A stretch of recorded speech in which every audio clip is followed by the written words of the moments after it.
بسم الله الرحمن الرحيم. السلام عليكم ورحمة الله تعالى وبركاته.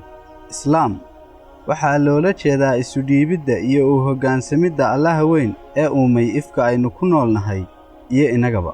Si kooban, weerarka Islaam waxaa loola jeedaa macnayaal door ah oo ay ka mid yihiin hoggaansan, saafinimo iyo nabad.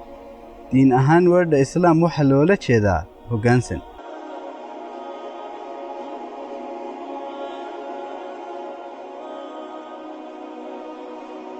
sida ay rumaysan yihiin idil ahaanba muslimiintu, islaamku ma aha dhaqan keliya, mana aha xogo aqooneed oo lagu qaydiyo maskaxda.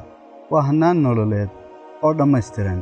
Waa caqiide aynu rumaysannahay oo koobsanaysa iimaan, anshax iyo axkaam.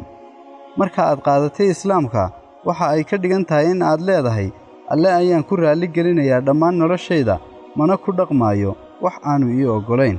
si ka duwan nolosha calmaaniga diinlaawaha, muslimiintu waxa ay Rabbi ku raali geliyaan fikirkooda, falkooda iyo faalladooda intaba, iyaga oo haysta ballanqaadka Rabbi ee uu Alle subxaanahu wa tacaala u ballanqaaday in uu ku soori doono janno kana samata bixin doono naar. muslim waa qof kasta oo Alle u hoggaansama kuna caabuda sida uu raalli ka yahay. qof kasta oo muslim ahi waxa uu Alle ula faqi karaa si keli ah, isagoo oo aan soo marin malag, nebi, addoon, weli, dhagax iyo sanam midnaba.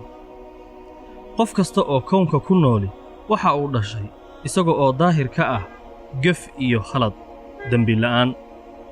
naf kastaana waxa ay Alle kala kulmaysaa abaalmarinta wixii ay kororsatay, xumaan iyo samaan intaba, iyadoo oo la hor keeni doono diiwaan qoran oo qeexaya wixii ay ifka ku soo samaysay. Baldambiyeedkii ugu horreeyay ee Alle laga galay muu ahayn gafkii ka dhacay Aadam iyo Xawaa, hase ahaatee waxa uu ahaa kibir, isla weyni iyo santaag uu ku kacay Ibliis markii uu ka gacan saydhay u sujuudidda Aadam calayhi salaatu wassalaam, isagoo oo leh, aniga ayaa ka mudan Aadam, sababta oo ah aniga waxa aad iga abuurtay Rabbiyow dab iyo naar, isagana waxa aad ka abuurtay dhoobo. Kiristaanka iyo Masiixiyiintu waxa ay rumaysan yihiin in haweenku ay yihiin ciddii ugu horraysay ee geysatay faldambiyeed, basharkana u horseeday ibtilooyin iyo bayhoof. Baybalkuna waxa uu xusayaa weedhan, Aadam muu habaabin, hase ahaatee haweenayda ayaa habaabisay. isaga oo arrinkaas xoojinayana waxa uu odhanayaa Alqidiis Chrysostom, haweenaydu waa shar aan laga maarmi karin, waa waswaas abuur ahaan ku samaysan, waa aafo la jecel yahay, waxa ay khatar ku tahay hoyga iyo qoyska, waana mid la jecel yahay oo dhibteedu badan tahay. islaamku ma qabo in ay haweenaydu tahay mid dalluunta ka tuurtay aadamaha. qur-aanka waxa uu Alle ku xusay in macsidaas ay ka toobad keeneen, Allena ka toobad aqbalay, iyo in aanay ahayn mid hiddo-raac ah oo bashar kale saamayn ku yeelan doonta. islaamka qof waliba waxa uu leeyahay xorriyad uu ku samayn karo xumaanta ama samaanta, waxaase la socota in lagu abaal marin doono.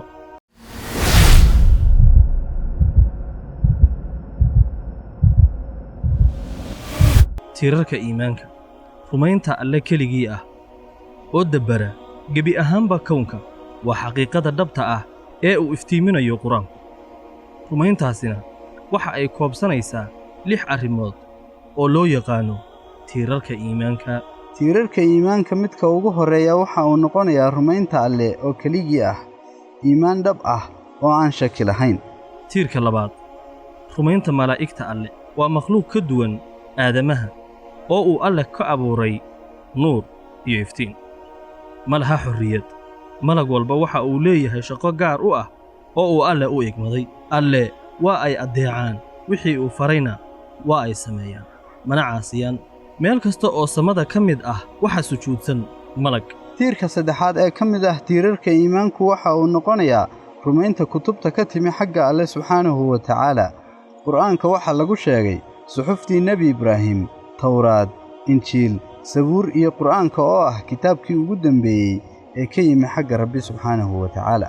tiirka afraad, rumaynta farriin wadayaashii uu soo diray Alle dhammaantood, kuwa ugu fadliga badan basharka dhammaantood xambaarsanayaashii farriinta alle waxa ay dhammaantood ku baaqayeen alle ka cabsiga iyo samaynta camal suuban kamuu mid ahayn mid qudha oo noqday ilaah la caabudo ciisena waxa uu tolkii u sheegay alle ayaa ah midka mudan inaad caabuddaan aniguna waxa aan ahay addoonkii ilaahay.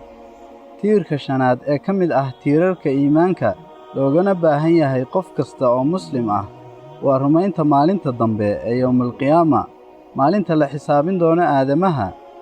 dhimashadu ma aha dhammaadka qofka, hase ahaatee waa barbilowga noloshii dhabta ahayd ee uu qofku ku noolaan lahaa.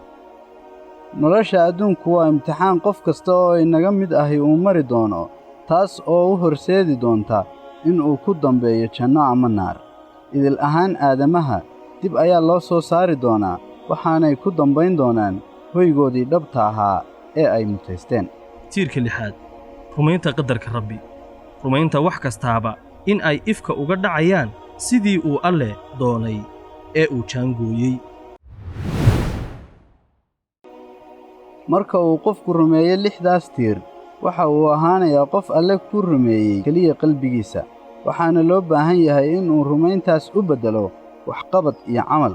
waxqabadka looga baahan yahay qof kastaoo muslim ahi waxa uu noqonayaa waxa loo yaqaanno tiirarka islaamka.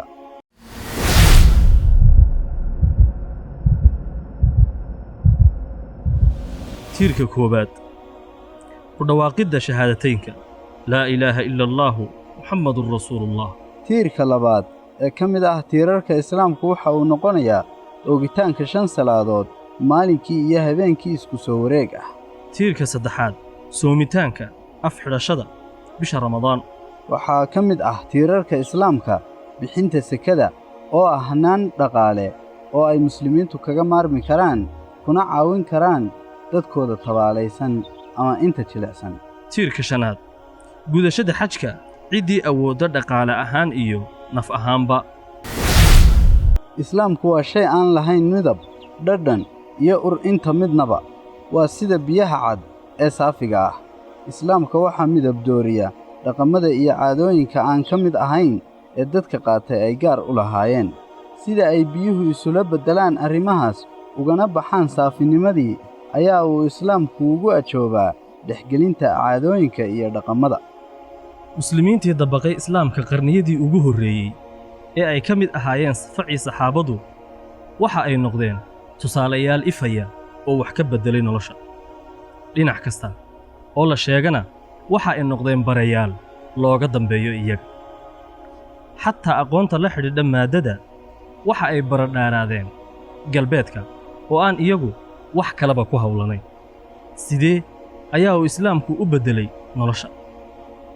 sidee ayaa uu islaamku u noqday hannaan iyo manhaj nololeed oo ka falcelin kara dhammaan waxa uu aadanuhu u baahan yahay noloshiisa? waa nuxurka iyo fikradda aynu ku faahfaahin doonno muuqaalka kan inoogu xigi doona haddii uu ilaahay idmo.